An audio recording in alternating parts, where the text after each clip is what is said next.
안녕하십니까. 성균관대학교 행정학과 박성민 교수입니다. 네, SHRM 1강에 이어서 다음 강의 이어가도록 하겠습니다. 이번 강의는 지난번에는 좀 더 굉장히 큰 차원에서 좀 넓은 차원에서 거시적인 차원에서 SHRM에 대한 이야기를 같이 나누어 보았는데요. 이번 시간에는 조금 더 미시적인 관점 혹은 약간은 중범위적 관점에서 우리 인력 관리 계획, workforce planning에 대한 이야기를 가져가도록 하겠습니다. 어, 굉장히 중요한 요소 중에 하나고요. 많은 학자들은 전략적 인적 자원 관리라는 개념을 해석하는 데 있어서 workforce planning에 대한 이야기를 굉장히 많은 포션으로 생각하고 이해를 합니다.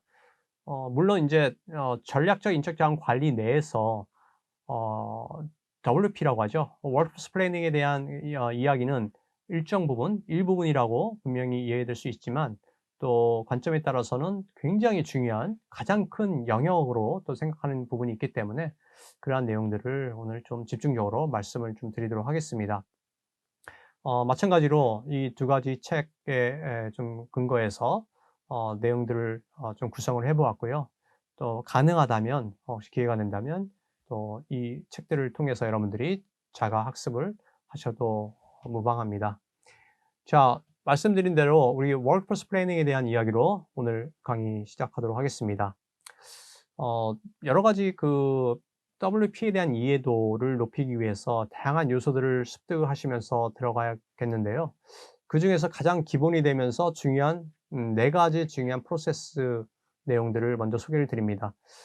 비전과 고al 세팅, 결국 우리 첫 강의 때 말씀드렸다시피 어떤 조직의 목표와 비전 또 방향성들을 먼저 생각하면서 과연 우리 조직 내에서 필요한 인력 관리 계획, workforce planning을 시작하는 데 있어서 우리 조직이 근본적으로 가지고 있는 다양한 목표와 전략, 네, 비전들 이런 것들을 생각하지 않고서는 첫 시도가 출발이 되지 않겠죠. 그런 맥락에서 우리 조직이 가지고 있는 비전과 고al 세팅 이러한 부분을 반드시 먼저 생각해 주시고요. 두 번째 단계에서는 이제 analysis입니다. 말 그대로 분석입니다. 많은 개도국 또 우리 공공기관 혹은 정부기관에서 많이 힘들어하는 부분, 여전히 미진한 부분, 미흡한 부분, 많은 개선의 요소가 필요한 부분이 이 workforce analysis라는 부분으로 이야기가 됩니다.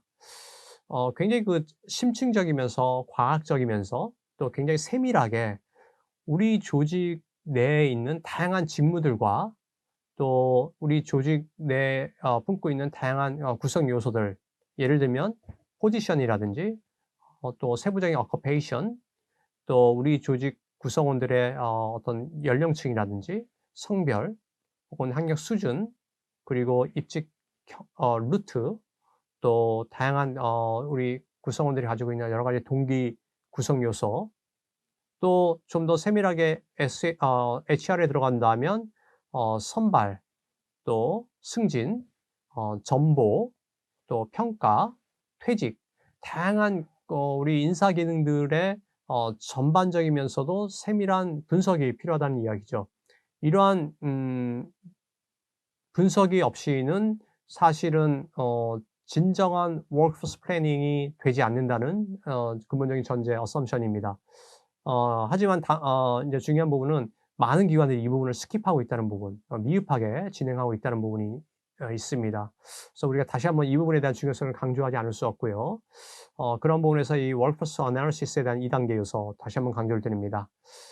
세 번째는 인제 management planning인데 한번 계획을 세워서 끝내는 것이 아니라 이 계획을 지속적으로 주기적으로 점검하고 환류해서 업데이트하는 이 일련의 순환 요소들을 반드시 가져가야 한다는 다짐이 여기 들어가 있습니다.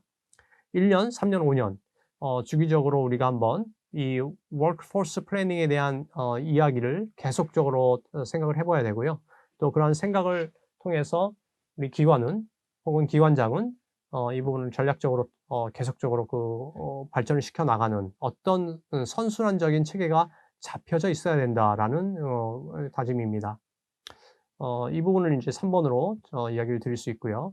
마지막에 액션 플랜 혹은 액션 플래닝 같은 경우 어떤 이런 요소들이 계획에 머무는 것이 아니라 전반적인 기관의 조직의 집행 플랜으로서 집행 보고서로서 어 좀 나올 수 있는 사용될 수 있는 활용될 수 있는 그러한 마중물의 요소를 가져가야 된다라는 다짐이 4 번입니다. 그래서 이 한 4 가지 차원의 어떤 프로세스를 반드시 처음에 우리가 좀 다짐을 마련해야겠다는 다짐을 가져야 될 것 같고요. 그런 부분을 쪼금 비주얼라이즈 한다면 뭐 이렇게 플래닝 모델로서 이야기를 드릴 수 있을 것 같습니다. 음 뭐 supply demand discrepancy라는 전반적인 수요 공급에 대한 갭을 진단하는 차원이 중요할 것 같고요. 어쩌면 출발점이 될 수 있을 것 같습니다. 우리 조직에서 워크포스의 어떤 미흡점이 무엇인지 혹은 이 미흡점을 보충할 수 있는 그 갭을 메꿔 나갈 수 있는 어떤 그런 요소가 무엇인지 우리 조직의 어떤 약점과 단점들을 좀 살펴보면서 첫 출발점의 어떤 내용으로 삼아 주시면 되겠고요. 그림에 나오는 것처럼 디벨로퍼 액션 플랜 해서 전반적인 어떤 액션 플랜에 대한 이야기를 방금 말씀드린 대로 고 프로세스에 맞춰서 액션 플랜을 한번 구성하는 부분, 그 액션 플랜을 집행하고 심어 놓고 또 그 결과들을 모니터링하고 이벨루에이팅해서 다시 수정하고 환류하는 어떤 톱니바퀴형 모델을 월크포스 플래닝 모델로 명명할 수 있을 것 같습니다. 이런 선순환적인 과정들을 한번 우리가 생각해 보면서 그 내용들을 숙지를 해 주시면 대단히 감사하겠습니다. 뭐 액션 플랜에 대한 이야기는 여러 가지 내용으로 구성할 수 있습니다. 우리 여러분들이 더 잘 아실 수도 있는 부분이고요. 이 하나의 예시로서 이 슬라이드에 제시를 해 드렸습니다. 가장 중요한 요소는 short term이냐 mid term이냐 long term이냐 기간적인 어떤 관점에서 통시적인 관점에서 가장 긴급히 실시해야 되는 어떤 그런 액션 플랜의 요소 혹은 조금 쉬어가면서 한 1 년에서 3년 정도의 쉼을 가지면서 조금 천천히 가져갈 수 있는 부분, 마지막으로는 5년 정도의 어떤 긴 숨고르기를 하면서 궁극적으로 우리 조직, 기관이 반드시 투영하고 가져가야 될 액션 플랜에 대한 요소, 이러한 것들을 조금 생각하시면 나름대로 여러분들이 이 어레인지먼트를 가져갈 수 있다고 봅니다. 그래서 어 short term, 예를 들면 short term에서는 반드시 workforce 플래닝에 대한 기본적 요소들을 좀 투영해 주시고요. mid term 같은 경우는 데이터 컬렉션 증거 기반 을 바탕으로 하는 우리 데이터를 수집하고 또 데이터를 분석하고 데이터에 기반한 다양한 정책들을 산출하는 그런 과정을 좀 가져갔으면 좋겠다라는 내용이고요. 마지막으로 롱텀 같은 경우는 가장 어려운 job classification job 또 포지션에 대한 어떤 부분에 대한 이야기들을 조금 세밀하게 가져가는 부분. 뭐 예를 들면 직무 분석, 직무 평가, 직무 환류, 이런 직무에 대한 세밀한 분석이 롱텀에는 반드시 여러분의 액션 플랜에 들어가야 된다라는 이야기를 좀 드리고 싶습니다. 그래서 전반적인 어떤 숏텀부터 롱텀에 대한 이야기를 액션 플랜에서는 반드시 해 주셔야 되고요. 그런 부분은 우리 SHRM의 하나의 구성 요소인 워커스 플래닝에 있어서 중요한 내용이라 아니할 수 없습니다. 많은 또 SHRM에 대한 연구들이 진행이 되고요.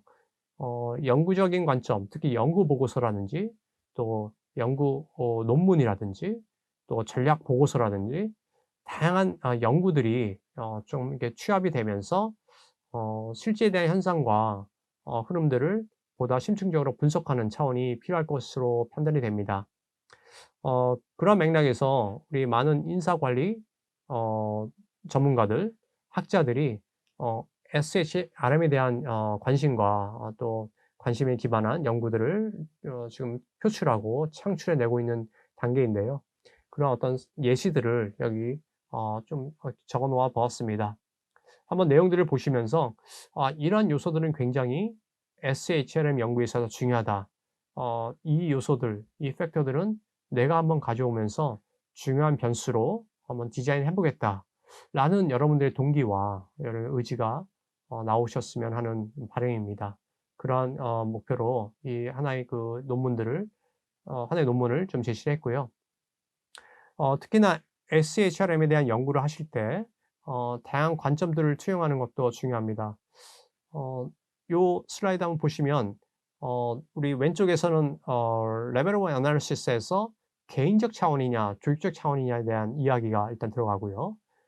우리 수평적 차원에서는 어 HRM 프랙티스에 있어서 싱글 말 그대로 단일화된 어떤 그런 관점이냐 하면 멀티플 다양화되고 굉장히 그 다각적인 관점을 취하고 있느냐 뭐 이러한 관점에서 좀 나눌 수 있을 것 같습니다.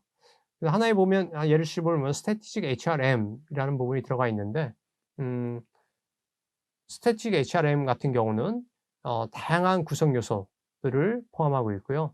레벨은 우리 조직 차원입니다. 말 그대로 조직적 차원에서 다양한 HRM 구성 요소를 바라보고 있는 것, 이런 것들은 스트래티직 HRM이라는 부분으로 여러분들이 생각해 보시면 되겠고요.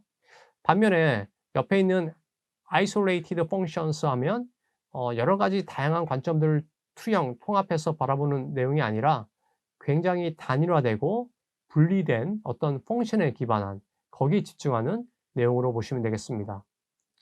어 밑에 부분을 보시면 psychological contract이라는 부분이 나오는데 이것은 개인적 차원이죠. 심리적 차원입니다. 굉장히 이모셔널한 차원입니다.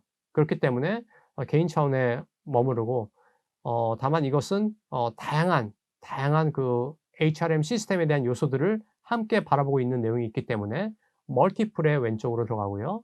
펑셔널 HRM은 개인적 차원에서 굉장히 어 1차원적이면서 단차원적인 HRM 요소를 바라보고 있기 때문에 그런 부분은 싱글 인디비주얼 레벨로 들어갑니다.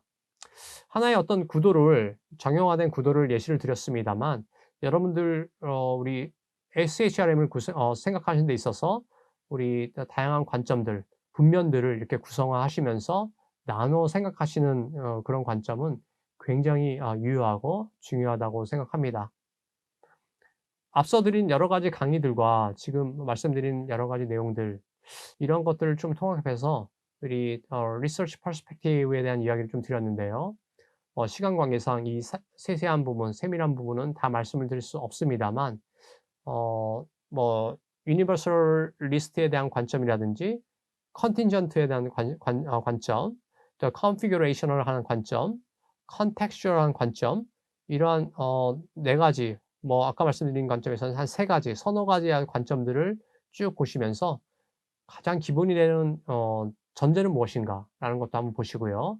또 변수들에 대한 관계들을 한번 보시고 또 분석 단위, 그다음에 방법론 뭐 이러한 그 연구의 어떤 중요한 그 요소들을 한번 쭉 살펴보시면서 우리가 우리 부서가 이 SHRM Workforce Planning에 대한 연구를 만약 시작하고 이 부분을 집중한다면 어떠한 내용들을 중점적으로 바라봐야 되는지라는 어떤 그 힌트와 그런 어떤 생각들을 받아가시면 되겠습니다. 뭐 좀 더 세부적인 요소들 살펴보시면 팩터들도 나오고요. 또 통계들도 나오고요. 통계 분석에 의한 파인딩에 대한 해석도 나오고요. 뭐 이러한 부분들이 쭉 있기 때문에 여러분들 여기 나와 있는 예시를 보시면서 인적 자원 관리 혹은 전략적 인적 자원 관리 혹은 관련된 다양한 변수들에 대한 어떤 해석, 분석 이런 것들을 살펴보시면 되겠습니다. 뭐 이런 통계적인 어떤 내용들도 연구에서 굉장히 중요한 요소로 작용합니다만 제가 또 강하게 요청드리고 제안드리는 부분 중에 하나는 다양한 국가들, 다양한 기관들 우리 조직 기관뿐만 아니라 다른 국가들, 다른 사회에 포함되어 있는 다양한 그 공공기관, 정부기관들이 어떠한 전략적 인적 자원 관리의 내용들을 품고 있고 그것을 가지고 실제적으로 SHRM에 RM을 적용하고 있는지에 대한 목도 어떤 그 관찰이 좀 필요할 것 같습니다. 하나의 예시는 우리 BPTW 아마 많은 분들이 아시리라 생각합니다. 우리 미국 연방 정부가 연방 기관들이 좀 통일적으로 가지고 있는 SHRM에 대한 평가 툴이라고 보시면 되겠습니다. 어 1년 단위로 주기적으로 이 부분을 점검하고 평가하고 진단하면서 각 기관들의 SHRM에 대한 수준을 바라보고요. 또 스트래티직 매니지먼트라는 관점에서 전략적 관리라는 관점에서 이 SHRM과 SM에 대한 연계성도 살펴보고 있습니다.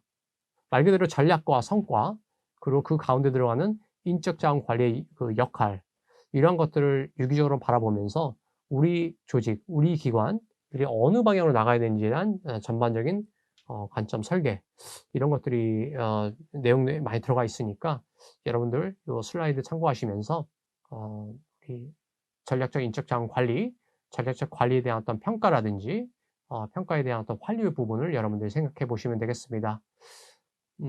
보고서를 작성하실 때 이러이러한 요소들은 반드시 들어가야 된다라는 어떤 그런 저의 제안 요소를 여기 넣었고요.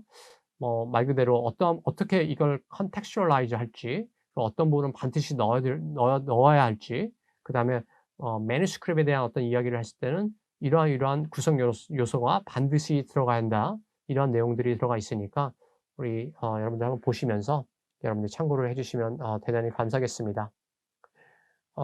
파이널 캡이어입니다. 그래서 이러한 SHRM에 대한 이야기를 쭉 제가 들었는데 뭐 시간 관계상 많은 이야기를 드리지 못했습니다만 근본적으로 궁극적으로는 결국 인사 혁신에 있어서 우리 전략적 인적 자원 관리의 역할을 배가시켜야 된다라는 어떤 주장이 일단 들어가야겠죠. 여기 오른쪽 그림에 나온 것처럼 시스템 이노베이션, 우리 제도 혁신, 휴먼 이노베이션, 사람 혁신, 컬처 이노베이션, 문화 혁신, 3단계적 논법으로 우리 혁신에 대한 이야기를 펼쳐보는데요. 그중에서 제일 아랫부분에 나오는 스트래티직 우리 HRM, 전략적 인적 자원 관리의 역할을 높여 나감으로써 궁극적으로는 사람과 문화, 그리고 전반적인 페루 정부의 인사 혁신에 결실을 맺어가게 하는 그 단계적 요소들을 반드시 살펴보십사 하는 저의 바람입니다. 다양한 요소들이 있고 그 요소들의 어떤 점검을 통해서 점증적으로 조금 인크리멘털하게 가는 방향, 그러한 부분이 맞다고 보여지고요. 다만 하나 중요한 내용 중에 하나는 그러한 과정 속에서 여러분들이 그냥 스쳐지나가는 어떤 흐름을 맞이하는 것이 아니라 주기적으로 그 혁신에 대한 노력을 진단하고 평가하고 다시 환류해서 정말 우리가 on the right track, 좋은 방향으로 가고 있는지에 대한 지속적인 점검의 프로세스가 필요하다는 부분으로 이야기를 좀 드리고 싶어요. 그래서 우리 슬라이드에 나온 것처럼 이러한 진단 툴, 진단 지표, 그런 내용들은 반드시 준비가 되어야 된다고 생각을 하고요. 여러 가지 인사 기능에 대한 점검 툴들은 준비가 되고 사용이 되고 있습니다만, 특히 대한민국 정부 같은 경우는 굉장히 세밀하게 조직적으로 그 내용들을 바라보고 있고요. 그 평가 점수와 평가 결과들을 공개하고 또 공개된 점수를 환류해서 기관들이 그 점수를 통해서 발전, 승화시킬 수 있는 그 어떤 프레임을 만들고 있는 것이 현실입니다. 그러한 부분 중에서 일정 부분 내용들을 가져왔는데 자세한 내용들은 우리 슬라이드를 보시면서 여러분들이 참고를 해 주시면 되겠고요. 다만 전략적 인적 자원 관리 요소 중에서 특히나 체계성과 전략성과 체계성은 굉장히 중요한 요소로 판단이 되니까 우리 여러분들이 이 전략성과 체계성의 관점에서 전략적 인적 자원 관리의 평가, 진단에 대한 툴을 생각해 보시면 되겠습니다. 네, 이 부분 보시면 인제 첫 번째 슬라이드는 체계성으로 보시면 되겠고요. 얼마만큼 우리 조직의 체계성이 잘 지금 내재화되고 있는지에 대한 이야기입니다. 여러 가지 지표들, 인디케이터가 여기 존재를 합니다만 예시로서 좀 드렸습니다만 이 중에서 job description, job specification이 가장 중요한 또 내용 중에 하나라고 생각을 합니다. 아까 처음에 말씀을 드렸다시피 얼마나 많은 직무들이 체계적으로 구성이 되어 있고 직무 평가, 직무 분석, 직무 진단이 되고 있는지 이러한 부분에 대한 스테이터스를 한번 판단해 보고 이러한 내용들을 좀 더 선준화시키는 방식을 고민하는 내용으로 보시면 되겠고요. 그러한 내용들 한 축이 있고 이런 부분이 얼마나만큼 HR 이노베이션, 우리 인사혁신에 큰 기여를 하고 있는지에 대한 여러분들의 어떤 자가 진단, 평가가 있었으면 하는 바람입니다. 다양한 스케일에 의해서 이것이 진단이 되는데 스케일 같은 경우는 우리 조직 전문가들이 한번 같이 구성을 하시면서 설문과 설문 문항들 또 어 정량적, 정성적 지표들을 함께 혼합하시면서 가장 좋은 스케일을 개발하시는 것도 굉장히 중요하다 이렇게 말씀을 드리고 싶습니다. 이러한 예시들은 여기서 쭉 보여드리고 있고요. 또 하나의 측은 strategic status에서 전략성이 되겠습니다. 말 그대로 전략적 인적 자원 관리의 가장 중요한 또 한 축으로 보시게 되겠는데요. 모두에 말씀드린 대로 조직의 미션, 골, 또 방향성과 인적 자원 관리의 미션, 골, 방향성 이것을 최대한 맞춰 나가는 vertical fit 혹은 horizontal fit에 대한 이야기가 될 수 있을 것 같습니다. 전략적 기관이다, 전략성이 강한 기관이다라는 것은 이 전략성에 대한 어떤 준비가 잘 되어 있는 기관으로 바라보시면 되겠고요. 좀 더 세부적으로 말씀드린다면 이 fit에 대한 어떤 전략적 이해, 심층적 이해가 있는 기관으로 말씀을 드릴 수 있을 것 같습니다. 어 이 강의를 들으시는 분들은 아마 기관에서 굉장히 중요한 역할과 업무들을 담당하고 있는 분으로 제가 이해를 하고 있는데 이 전략성에 대한 이해와 심층적 분석이 병행이 되어야지만 어 말 그대로 중요한 전략적 인적 자원 관리 체계를 만들 수 있다는 그런 부분으로 좀 생각해 주시고요. 이 부분은 여러분들 스스로 한번 보시면서 '아 이러한 지표들, 이러한 내용들은 반드시 우리 조직에 필요한 부분이다.' 이렇게 한번 생각을 해 주셔도 좋고요. 아니면 이러한 지표들, 이러한 내용들은 좀 더 우리 조직에 맞게 변환시켜 내재화시켜서 이러한 지표로 좀 바꿔 나갔으면 좋겠다. 이렇게 한번 설계를 해 봤으면 좋겠다. 이렇게 이야기를 해 주셔도 좋을 것 같습니다. 그래서 그러한 맥락, 그러한 목적에서 이러한 내용들을 좀 드렸고요. 여러분들이 이러한 지표와 환류 체계를 반드시 생각을 해 보시면서 결국은 전략적 인적 자원 관리의 시작과 중간 단계, 끝 이러한 모든 과정들이 프로세스가 아주 유기적으로 잘 연계되면서 하나의 그 생명력 있는 전략적 인적 자원 관리의 체계가 존재되는 어떤 그런 이상과 목표를 가지시기를 강하게 요청을 좀 드립니다. 이런 맥락에서 우리 1 강과 2 강은 전략적 인적 자원 관리에 대한 이야기로 내용을 꾸며 봤고요. 이러한 내용을 중심으로 여러분들이 한 번쯤, 두 번쯤 지속적으로 이 내용들을 발굴하시고 또 승화시켜 나가시기를 바랍니다. 자, 이렇게 해서 우리 2강 내용 마치도록 하겠습니다. 대단히 감사합니다.